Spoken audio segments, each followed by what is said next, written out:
આગામી 24 કલાક માટે હવામાન વિભાગે આપ્યું વરસાદનું યલો એલર્ટ। ઉત્તર ગુજરાતના જિલ્લામાં યલો એલર્ટ।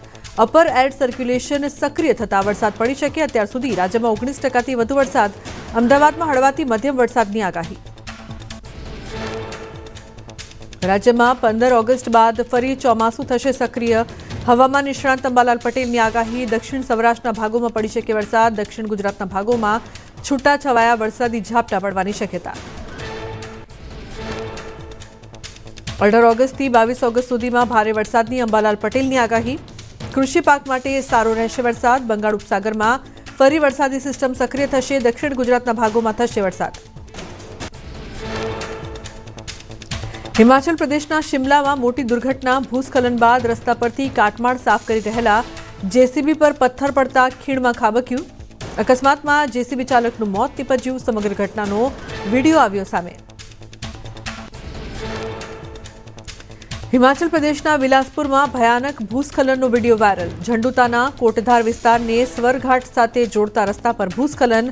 बागछल पुल पासेना टेकरी पर भूस्खलन थता रस्ता पर पथरायो काटमाळ। पर्वत तूटीने रस्ता पर आवता बंने तरफ वाहनोनी अवरजवर बंद कराई तो लाहोल पांगीने जोड़तो पुल तूटी जता वाहन व्यवहारने असर। उदयपुर किलाड़ वच्चेनो संपर्क कपायो। भारे वरसाद अने भूस्खलनना कारणे प्रदेशमां सर्जाई छे भारे ताराजी। उत्तर प्रदेशना काशीमां गंगा नदीए भयजनक सपाटी वटावता રહેણાંક વિસ્તારો થયા પાણી પાણી। કાશીના તમામ ઘાટ ગંગા નદીના પાણીમાં ડૂબ્યા। નમો ઘાટ પર નમસ્કાર શિલ્પ ડૂબી। મણિકર્ણિકા ઘાટ પર છત પર થયા અગ્નિ સંસ્કાર। કાશીમાં પ્રતિ કલાક 2.5 સેન્ટીમીટરના દરે વધી રહ્યું છે ગંગા નદીનું જળસ્તર। કાશીમાં નદીકાંઠાના વિસ્તારોમાં શેરીઓમાં બોટમાં ફરતી થઈ વરુણ કિનારે રહેતા લોકો પોતાના ઘર છોડીને રાહત શિબિરમાં રહેવા મજબૂર। ઉત્તરાખંડના સિયાનચટ્ટીમાં યમુના નદીએ ભયજનક સપાટી વટાવી। યમુના નદીના પાણી રહેણાંક વિસ્તારમાં ફરી વળતા સ્થાનિકોમાં ભયનો માહોલ। હોટલો અને ઘરોમાં ઘૂસી ગયા પાણી। હોટલ માલિકે મધરાતે લોકોને જગાડીને સુરક્ષિત સ્થળે ખસેડ્યા। उत्तर प्रदेशना फतेहपुर जिल्लामां यमुना नदीए विकराळ स्वरूप धारण कर्युं। भयजनक सपाटीथी 2 मीटर ऊपर वही रह्युं छे पाणी। 50 થી વધુ ગામડાઓ પાણીમાં ડૂબી ગયા। પૂરના કારણે જનજીવન થયું અસ્તવ્યસ્ત। તંત્રએ લોકોને સુરક્ષિત સ્થળે ખસી જવા અપીલ કરી।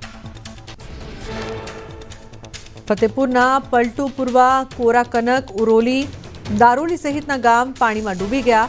મકાનો, ખેતરો સહિત ચારે તરફ જળબંબાકારની સ્થિતિ। લોકોએ પશુ અને ઘરના સામાન સાથે સુરક્ષિત સ્થળે સ્થળાંતર કર્યું। તંત્રએ ખોરાક પાણીની વ્યવસ્થા કરી।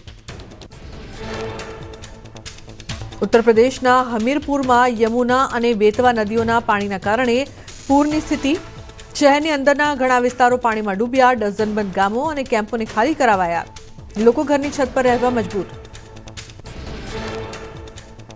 નર્મદા ડેમમાં ઉપરવાસમાંથી પાણીની આવકમાં ઘટાડો। હાલમાં ડેમની સપાટી 132.57 મીટરે પહોંચી। નર્મદા ડેમ 79.89% ભરાયેલો। ડેમના 15 દરવાજા ખોલી 3,95,891 ક્યુસેક પાણીની જાવક। ભરૂચમાં નર્મદા નદીની જળ સપાટી 20 ફૂટે પહોંચી। નદી તેના વોર્નિંગ લેવલથી માત્ર 2 ફૂટ દૂર। નર્મદા ડેમમાંથી તબક્કાવાર છોડાઈ રહ્યું છે પાણી। નદી કાંઠે ચુસ્ત પોલીસ બંદોબસ્ત ગોઠવાયો।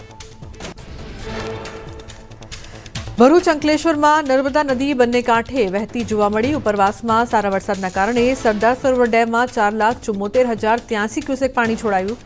ભરૂચ વહીવટી તંત્ર તાત્કાલિક એલર્ટ પર। યાત્રાધામ શામળાજીમાં વહેલી સવારે થયા અમી છાંટણા। શામળાજી અને આસપાસના વિસ્તારમાં વરસ્યો ઝરમર વરસાદ। વરસાદથી વાતાવરણમાં ઠંડક। ખેડૂતોમાં ખુશીનો માહોલ। ડાંગના સાપુતારામાં મોન્સૂન ફેસ્ટિવલમાં ગીતા રબારીની જમાવટ। લોક કલાકાર ગીતા રબારીનો કાર્યક્રમ માણવા મોટી સંખ્યામાં લોકો ઉમટ્યા। વરસાદી માહોલમાં સાપુતારાનું કુદરતી સૌંદર્ય નિહાળવા કરી અપીલ।